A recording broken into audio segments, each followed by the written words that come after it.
What's up, YouTube? Derpdoor Weldor here. It is a cold Monday. Look, there's an auto crane on my truck. It's a cold Monday, and I'm out here building some screen racks, or a screen rack for a trailer. I do a lot of these. I have this down to where I can basically tell a customer over the phone, based on what trailer they have, exactly how much it's going to cost. And that's pretty hard to do in the welding industry, to get fixed prices on stuff like that.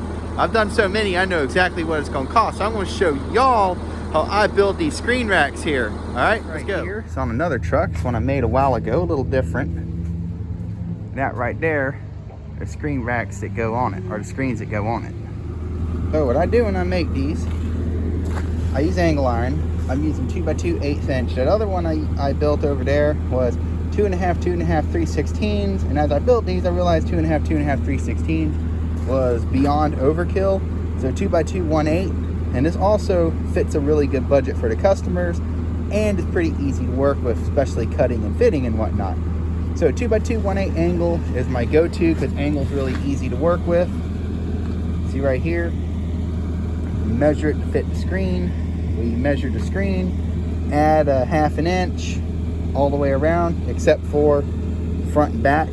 That way, see, the screen's in there upside down right now. When it's done, the lip of that screen will be facing down with the angle iron. As you can see, the screen's in there upside down. Tacked it with 6010s. The cool thing about these is you can weld it out basically about however you want. MIG, TIG, stick, flux core. I mean 6010, 7018, 7024, 6013. I've basically built one of these each way.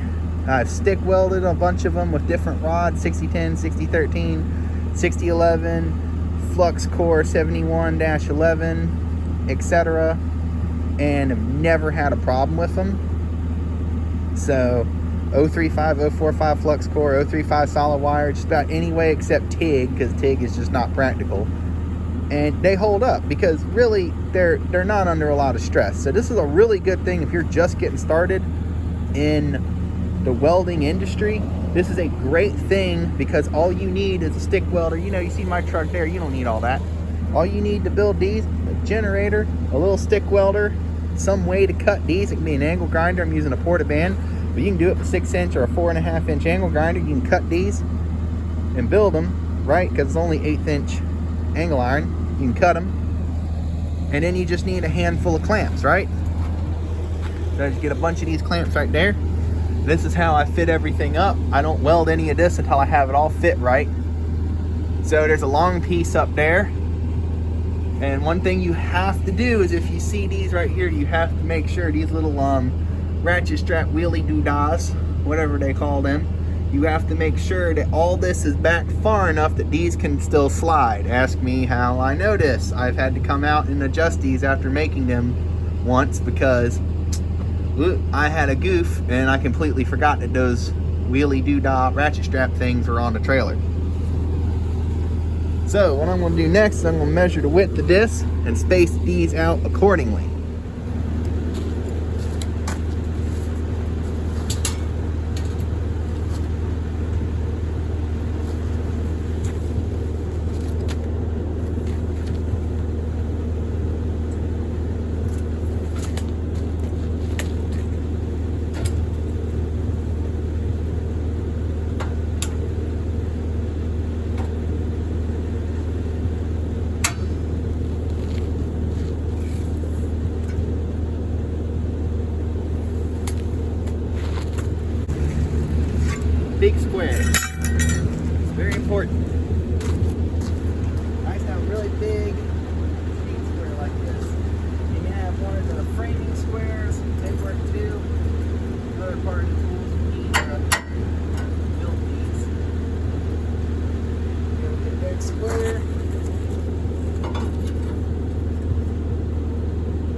part always gets you, because you're thinking, how are you going to hang it at the angle it needs to be if you don't have somebody here to hold it?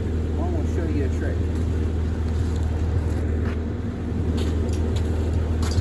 Here's the trick, right? The trick, these have clamps right here.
Very careful with that F-pipe on the back once you put the pain in the butt. But check it out. Shout out Up in Smoke Apparel, Outlaw Leather. Fab Tech is fun.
All right, now the only thing left to do on this is to weld it all out. And then you see there's the excess on the bottom. The reason I leave that excess is because there's no way on earth when you build this to figure out what angle you're gonna need and all of that. So I leave a little extra on the bottom. And then when I'm done, take an angle grinder, hack it off, and you know, Bob's your uncle, you're done, right? It's not rocket science. Just take your measurements and you got the right tools, basic tools even, it's a piece of cake.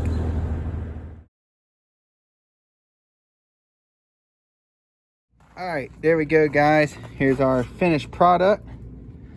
I did take the grinder, the cut-off wheel, and cut that nice and close right there. If I had my circular saw, I would have done it with my circular saw. Well, I do have my circular saw. I don't need blades for it. So, waiting for some new blades to show up. So I just used a grinder, then took a flat wheel, cleaned up the edges. Yeah, these aren't rocket science to build, and they're really quick money. I used to charge $300 per back in the day before COVID.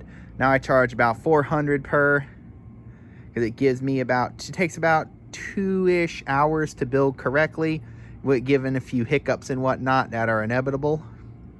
So, you know, they're easy to price out because it's about $100 in parts depending on the economy. So I just tell people right now 300 plus whatever parts are, and they're like, well, what are parts normally? Parts are normally 100. So about 400 a rack. Used to be 300 a rack, but I've literally gone and done, people will want 2 or 3, will want 2 of these on a trailer, and I'll go put 2 on a trailer, on one trailer, then I'll go to the other side of the yard for another person and put 2 on their trailer, and you know, boom, there you go right there. There's your $800 in one day. $800 in 6 hours. That's pretty freaking good. And the more steel you buy, because it takes about 15 feet to make one of these, the more steel you buy, the cheaper it is, because it takes a stick and a half. But if I'm only making one of these, it takes 1 stick. There's a whole math thing. You can set it up to where it actually makes you more money. Thank you guys for watching this video. We've got a few more jobs I got to run off to today. I wanted to make this video because I get these little jobs like this and are great money makers for people, no matter what skill set you're at or skill level you're at. You can literally make this with a generator and a stick welder, or a generator and a MIG welder, or a generator and a flux core machine. You can make these and make good money on it. It's a great side gig to start out with, and it's a great low risk job that's very simple and easy to do. It's a great way to break out and get started. You don't need all this stuff I have, and all this stuff does make it nicer for this and other jobs. You don't need all this. But you build your business up to this point by doing these jobs. And to this day, I still keep my schedule booked with this kind of work because it makes money. All right. So thank you guys for watching this video. You like this video, please be sure to like and subscribe, and y'all have a fantastic day.